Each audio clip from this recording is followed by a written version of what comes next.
வணக்கம். இன்றைக்கி மார்க்கெட்டில் பார்த்தீங்கன்னா இந்த ஃபிக்ஸ்டு இன்கம் செக்யூரிட்டிஸ் இல்லை மாதம் ஃபிக்ஸ்டாக வரக்கூடிய வருமானம் வந்து அந்த மியூச்சுவல் ஃபண்ட்ஸ்லேருந்து வரக்கூடிய ப்ராடக்ட் வந்து IDCW அப்படின்னு சொல்கிறாங்க, which is income distribution and capital withdrawal and SWP. இது ரெண்டுத்துக்கும் என்ன சார் வித்தியாசம்? இது எப்போதுமே ரொம்ப கன்ஃபியூசிங்காக இருக்குது. முன்னாடி வந்து இது டிவிடெண்ட் மாடல்னு இருந்தது, IDCWன்னு பேர் மாற்றிருக்காங்க, அண்ட் SWPன்னு இருக்குது. இது எது வந்து சூட்டபிள், எது வந்து எங்களுக்கு கரெக்டான ப்ராடக்டாக இருக்கும் அப்படின்னு நிறைய பேர் மைண்டில் இது பற்றின ஒரு கேள்வி இருந்துகிட்டே இருக்குது. ஸோ ஃபஸ்ட் அண்ட் ஃபார்மோஸ்ட் பார்த்தீங்கன்னா, ஏன் வந்து இதை டிவிடெண்ட் மாடல் இல்லை டிவிடெண்ட் பே அவுட்டுங்கிற மாதிரியான இதுலேருந்து IDCW அப்படின்னு மாற்றினாங்க அப்படின்னாக்கா, ஃபஸ்ட்டு IDCW அப்படிங்கிறதுக்கு ரெண்டு பார்ட் இருக்குது. ஒன்று வந்து இன்கம் டிஸ்ட்ரிபியூஷன், இன்னொன்று வந்து கேபிட்டல் வித்ட்ராயல். இது ரெண்டுமே சேர்ந்து தான் இது ஒரு பகுதி. இன்கம் டிஸ்ட்ரிபியூஷன்னா ஒரு மியூச்சுவல் ஃபண்ட்ஸில் நீங்கள் இன்வெஸ்ட் பண்ணுறீங்க. இது ரொம்ப பாப்புலர் கேட்டகரிஸ் பார்த்தீங்கன்னா ஸ்டேபிளாக இருக்கக்கூடிய ஃபண்ட்ஸு, ஹைப்ரிட் ஃபண்ட்ஸு, அந்த மாதிரியான ஃபண்ட்ஸு தான் யூஸ்வலாக இந்த IDCWக்கு ரொம்ப பாப்புலர்.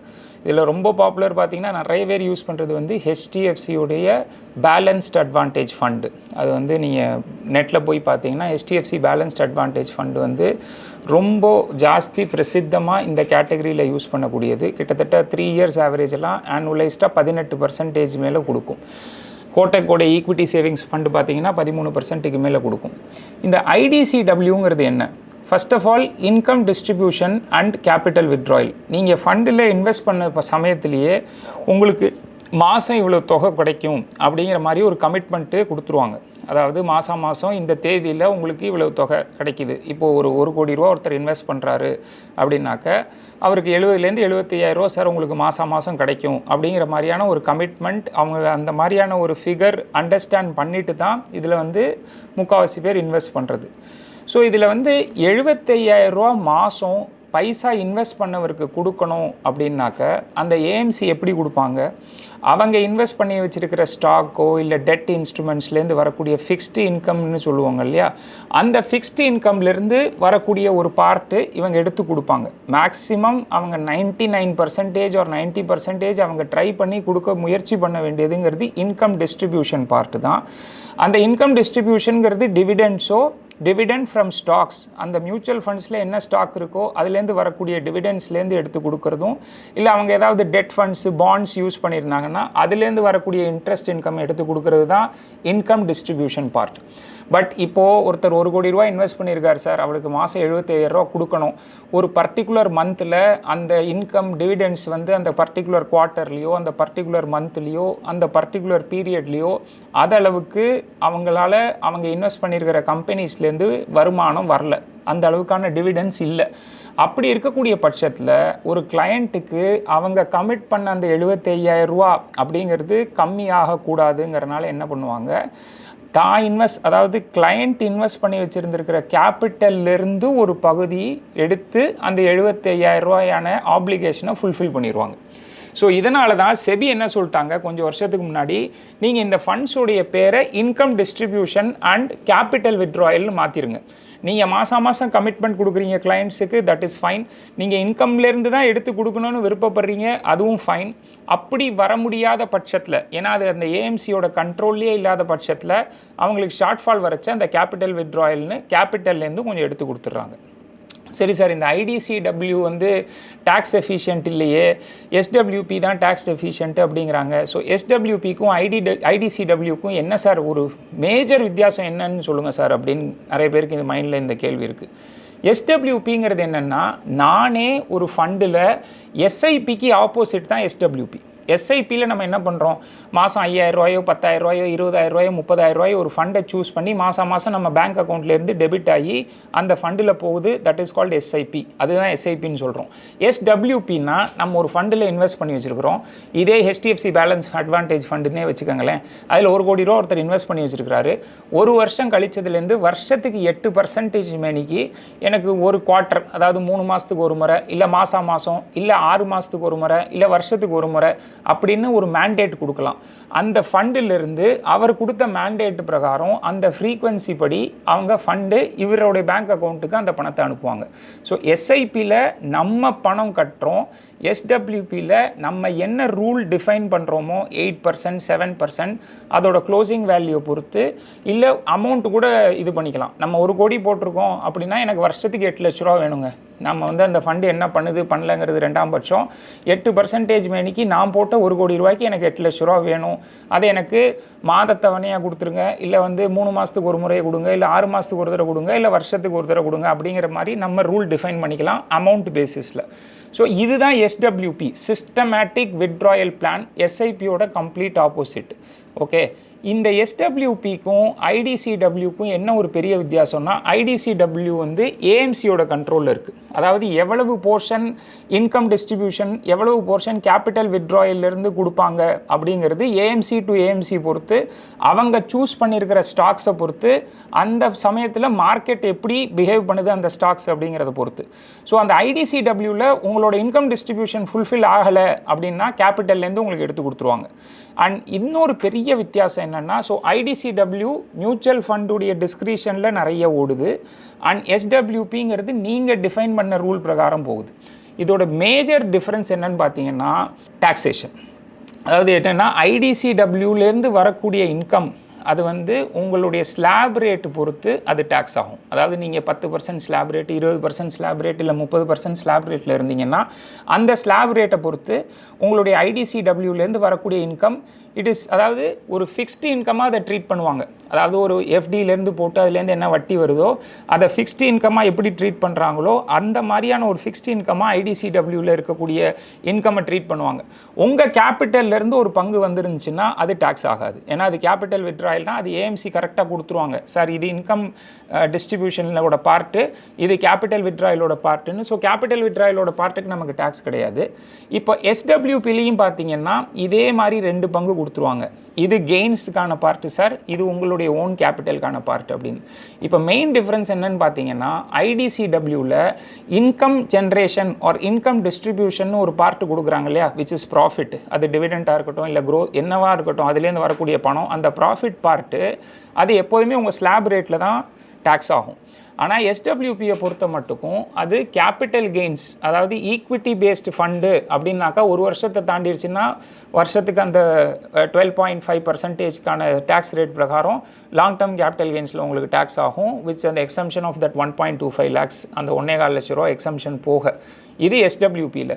சார் இது வந்து எனக்கு நான் எது பெட்டராக இருக்கணும்னு நான் சூஸ் பண்ணணும் அப்படின்னு கேட்டிங்கன்னா, நீங்கள் ரிட்டையரீஸாக இருந்தால் உங்களுடைய இந்த சோர்ஸ் ஆஃப் இன்கம் இது மட்டும்தான் எனக்கு single source of income, sir என்கிட்ட இருந்தது 1 கோடி ரூபா இந்த ஃபண்டில் போட்டேன், ஐடிசிடபிள்யூ வருஷத்துக்கு எனக்கு 8 லட்சம் 10 லட்சம் வேணும், இல்லைனா என்கிட்ட 2 கோடி ரூபா இருக்குது சார், ஹஸ்பண்ட் அண்ட் ஒய்ஃபாக 2 பேராக பிரித்து 1 கோடியாக போட்டுட்டோம் சார், அதனால் எங்களுக்கு இதுலேருந்து வரக்கூடிய இன்கம்மை 2 வேயாக ஸ்ப்ளிட் ஆகிடுது சார், எனக்கு ஒரு பகுதி வருது அவங்களுக்கு ஒரு பகுதி வருது அப்படின்னாக்க, இப்போ நியூ டேக்ஸ் ஸ்லாப் ரெஜிமெண்டில் பார்த்தீங்கன்னா 12 லட்சம் வரைக்குமே டேக்ஸ் கட்ட வேண்டிய இருக்காத அவசியம் இல்லாத சூழ்நிலையில் இருக்கிறதுனால இது வந்து உங்களுக்கு கம்ப்ளீட்டாக டேக்ஸ் ஃப்ரீ ஆகிடும். உங்களுடைய டேக்ஸ் ஸ்லாபை பொறுத்து நீங்கள் ஒர்க்கிங்காக இருந்தால் ஐடிசிடபிள்யூ போகிறது உங்களுக்கு அட்வைசபிள் கிடையாது. ஏன்னா உங்கள் சேலரியோடு சேர்த்து இது ஆட் ஆகிறதுனால உங்களுக்கு டாக்ஸேஷன் லோடு ஜாஸ்தியாக இருக்கும். நீங்கள் ரிட்டையரியாக இருந்து இது ஒரு சிங்கிள் சோர்ஸ் இல்லை மேஜர் சோர்ஸ் ஆஃப் இன்கமாக இருந்தால் ஐடிசிடபிள்யூ போகிறது ஓகே. ஏன்னா கேபிட்டல் கெயின்ஸில் நீங்கள் எந்த ஸ்லாப் ரேட்டில் இருந்தாலும், நீங்கள் சீனியர் சிட்டிசனாக இருந்தாலும், அந்த கேபிட்டல் கெயின்ஸ் அப்படிங்கிறது அந்த 12% கண்டிப்பாக எஸ்டபிள்யூபியில் சார்ஜ் பண்ணுவாங்க. ஓகே, ஸோ இது வந்து ஒரு டாக்ஸேஷனை பொறுத்த மட்டும் ஒரு மேஜர் ஒரு டிஃப்ரென்ஸ் பிட்வீன் ஐடிசிடபிள்யூ வந்து கண்டிப்பாக வரக்கூடிய எல்லாமே ஸ்லாப் ரேட்டில் டேக்ஸ் ஆகும், அண்ட் எஸ்டபிள்யூபி வந்து உங்களுக்கு கேபிட்டல் கெயின்ஸ் மாதிரி டேக்ஸ் ஆகும். ஸோ நீங்கள் ஒரு ரிட்டையரியாக இருந்து ஒரு சிங்கிள் சோர்ஸ் ஆஃப் இன்கமாக இருந்தால் ஐடிசிடபிள்யூ இஸ் உங்களுக்கு எனி டே உங்களுக்கு அது ஒரு பெட்டரான ஆப்ஷன். இப்போ வந்து சார் இதில் ப்ரெடிக்டபிளாக இருக்குமா, நிறைய பேர் என்ன கேட்குறாங்க, சார் எஸ்டபிள்யூபின்னா நம்மளே கொடுக்குறோம், அதில் ப்ரெடிக்டபிலிட்டி அதாவது யூகிப்புத்தன்மை, அதாவது வரக்கூடிய இதில் ஒரு ஸ்டெபிலிட்டி இருக்கும் அப்படிங்கிற மாதிரியா சொல்கிறாங்களே சார், ஐடிசிடபிள்யூவில் அது ரொம்ப இருக்கிற மாதிரி தெரியலையே, நான் ஒரு மிடில் கிளாஸ் இன்வெஸ்டர், எனக்கு நான் என்ன மாதிரி பண்ணணும் அப்படிங்கிற மாதிரியான மைண்டில் நிறைய பேருக்கு கேள்வி இருக்குது. இப்போ ஐடிசிடபிள்யூவில் பார்த்தீங்கன்னா பொதுவாகவே ஒரு mid cap fund, small cap fund இல்லை ஈக்விட்டி பேஸ் ஃபண்ட்ஸ்லலாம் ஐடிசிடபிள்யூ போடுறதுங்கிறது அட்வைசபிளே கிடையாது, போடவும் மாட்டாங்க. ஏன்னா அதில் ஃப்ளக்சுவேஷன்ஸ் ஜாஸ்தியாக இருக்கும், எந்த சமயத்தில் மார்க்கெட் எப்படி பிஹேவ் பண்ணுன்னு தெரியாது. பட் இப்போது ஐடிசிடபிள்யூனா வருஷம் ஒரு ஸ்டேபிளாக 8லேருந்து 10லேருந்து 12% வரைக்கும் கொடுக்குற நிறைய ஃபண்ட்ஸில் நீங்கள் போட்டிங்கன்னா அது ஹைப்ரிடாக இருக்கிறதுனால, ப்ரெடிக்டபிள் ரிட்டர்ன்ஸ் இருக்கிறதுனால ஐடிசிடபிள்யூவில் அவங்க லார்ஜ் அமௌண்ட், அதாவது ஒரு முடிஞ்ச வரைக்கும் அவங்க மேனேஜ் பண்ணி அந்த ப்ரெடிக்டபிலிட்டியை கொண்டு வந்துடுறாங்க. உங்களுடைய கேபிட்டல் வித்ட்ராயல் பகுதியை எவ்வளவுக்கு எவ்வளவு கம்மியாக வைக்க முடியுமோ அவ்வளவுக்கு எவ்வளவு கம்மியாக வைக்கிறதுக்கான ஃபண்ட்ஸ், நான் சொன்ன மாதிரி HDFCயோட பேலன்ஸ்ட் அட்வான்டேஜ் ஃபண்டெல்லாம் எடுத்திங்கன்னா அது உங்களுக்கு அந்த மாதிரியான ஸ்டெபிலிட்டியோட உங்களுடைய கேபிட்டலில் கை வைக்காமல் இன்கம் ஜென்ரேஷன்லேருந்தே கொடுக்கறதுக்கான ஒரு இது பார்த்தீங்கன்னா ஒரு 90% அவங்க பண்ணிடுறாங்க. இல்லை அட்லீஸ்ட் லார்ஜ் போர்ஷன், அதாவது சதவீதம் பார்த்தீங்கன்னா நிறைய சதவீதம் அவங்க வந்து அந்த இன்கம் ஜென்ரேஷன்லேருந்தே கொடுக்கறதுக்கு இது பண்ணுறாங்க. SWPலையும் அதே தான். ஸோ திருப்பி ஒரே ஒரு வித்தியாசம் என்ன சார், SWPலையும் IDCWலையும் இந்த மாதிரி ஃபண்ட்ஸில் வித்தியாசமே இல்லையா அப்படின்னாக்கா, ப்ரெடிக்டபிலிட்டியில் வித்தியாசம் கிடையாது. ரெண்டுமே தே பர்ஃபார்ம் ஆல்மோஸ்ட் த சேம், அதாவது ஒரே மாதிரியாக தான் பர்ஃபார்ம் பண்ணுறாங்க. டாக்ஸேஷனில் மட்டும்தான் டிஃப்ரென்ஸு. ஸோ நீங்கள் இது உங்களுக்கு மேஜர் சோர்ஸ் ஆஃப் சிங்கிள் இன்கமாக இருந்ததுன்னா நீங்கள் இந்த மாதிரி ஃபண்ட்ஸில் ஐடிசிடபிள்யூ போகிறது பெட்டர். நீங்கள் வந்து மல்டிபிள் இன்கம் சோர்ஸாக இருந்ததுன்னா இதில் நீங்கள் SWP போகிறது பெட்டர். ஸோ இது வந்து சார், இதை நான் ஐடிசிடபிள்யூவை ஒரு சேலரி மாதிரி கன்சிடர் பண்ணலாமா, ஒரு வீட்டிலேருந்து வரக்கூடிய வாடகை மாதிரி கன்சிடர் பண்ணலாமா அப்படின்னு நிறைய பேர் கேட்குறாங்க. இது வந்து கண்டிப்பாக நம்ம சாய்ஸ் ஆஃப் ஃபண்ட்ஸில் நீங்கள் பார்த்தீங்கன்னா அந்த மாதிரி ஃபண்ட்ஸில் நீங்கள் போட்டிருந்தீங்கன்னா இதை நீங்கள் கண்டிப்பாக ஒரு வாடகை மாதிரி ட்ரீட் பண்ணலாம். அண்ட் இதில் ப்ரெடிக்டபிலிட்டியும் ஜாஸ்தி. நீங்கள் போய் ஒரு பைசா இன்வெஸ்ட் பண்ணுறச்சே உங்களுக்கு மாதத்தொகையில் எவ்வளோ வரப்போகுது, எவ்வளோ டிவிடெண்ட்ஸ் இஷ்யூ பண்ணுவாங்க அப்படிங்கிறதெல்லாம் உங்களுக்கு தெளிவாக சொல்லிவிடுவாங்க. சார், இந்த டிவிடெண்ட்ஸ் இஷ்யூ பண்ணுறச்சே NAVயோட வேல்யூ கம்மி ஆகிடுதே சார், அதை ஒரு சிம்பிள் எக்ஸாம்பிளில் சொல்ல முடியுமான்னு கேட்குறாங்க. ரொம்ப சிம்பிளான விஷயம் என்னென்னா, ஒரு 20 ரூபா NAV இருக்குது, அந்த மாதம் தொகை கொடுக்குறாங்க, டிவிடெண்ட்ஸ் வருது. அந்த 20 ரூபா NAVலேருந்து உங்களுக்கு ஒரு பகுதி 75,000 ரூபாய் கொடுத்துட்டாங்கன்னா அந்த 20 ரூபாயை வந்து 19 ரூபா 80 பைசா இல்லை 19 ரூபா 85 பைசான்னு மாறிடும். இது லாங் ரனில் பார்த்தீங்கன்னா நான் சொன்ன மாதிரி இது வந்து NAV மாறுறதோ இல்லை SWPயில் வந்து யூனிட்ஸ் கம்மியாகுது. SWPயில் என்ன பண்ணுவாங்க, NAV மாறவே மாறாது. நீங்கள் எவ்வளவு யூனிட்ஸ் வாங்கி வச்சுருந்தீங்களோ அந்த யூனிட்ஸில் கொஞ்சமாக விற்று உங்களுக்கு பணத்தை கொடுப்பாங்க. பட் நீங்கள் SWP ஆகட்டும் இல்லை NAV ஆகட்டும், இதில் வந்து பெருசாக உங்களுக்கு ரிட்டர்ன்ஸில் வித்தியாசம் வரதுக்கான இது இல்லை. இப்போ நான் ஒரு எக்ஸாம்பிள் ஒன்று கொடுக்குறேன். இந்த மாதிரியான ஒரு ஃபண்டை நான் எடுத்து அனலைஸ் பண்ணி பார்க்குறப்போ லாஸ்ட்டு 3 இயர்ஸில் பார்க்குறப்போ 1 கோடி ரூபா ஒருத்தர் போட்டிருந்தாருன்னா 1 கோடியே 42 லட்சம் ரூபாயாக அது மாறிடுது. ஓகேவா? இது நீங்கள் ஆனுவலைஸ்டு ரிட்டர்ன்ஸ் அப்படின்னு வருஷம் எவ்வளவு ரிட்டர்ன்ஸ்ன்னு பார்த்தீங்கன்னா 12.44, அதாவது 12.5% கிட்டக்க இது வந்து ஆனுவல் க்ரோத் கொடுக்குது. ஓவரால் க்ரோத் பார்த்தீங்கன்னா 42%. அதாவது 1 கோடி போட்டதுலேருந்து 1 கோடியே 42 லட்ச ரூபா ஆறுது அப்படிங்கிறது 42%. இதில் ஒரு மெயின் வித்தியாசம் என்னன்னு பார்த்தீங்கன்னா, நான் க்ரோத் ஆப்ஷன் போயிருந்தேன்னா, அதாவது இந்த டிவிடெண்ட்ஸ்லாம் ரீஇன்வெஸ்ட் பண்ணி அதிலே இருந்ததுன்னா எனக்கு வருஷத்துக்கு 12.5% ரிட்டர்ன்ஸ் இருந்தாலே இந்த 3 வருஷத்துக்கு நான் 42% அச்சீவ் பண்ணிடலாம். ஏன்னா காம்பவுண்டிங்னால 100 ரூபாவில் 10% லாபம் வந்துச்சுன்னா 10 ரூபா, அந்த 10 ரூபாயை திருப்பி நான் ஃபண்டுக்குள்ளேயே போட்டால் என்னுடைய வேல்யூ 110 ரூபா ஆகுது. அந்த 110 ரூபாவில் திருப்பி 10% ப்ராஃபிட் வர மாதிரி அதுதான் காம்பவுண்டிங் அப்படின்னு நம்ம சொல்கிறோம். ஸோ எனக்கு வருஷத்துக்கு 12.5% எனக்கு அந்த இது அச்சீவ் பண்ணாலே 3 வருஷம் காம்பவுண்டிங்கில் நான் 42% அச்சீவ் பண்ணிடலாம்.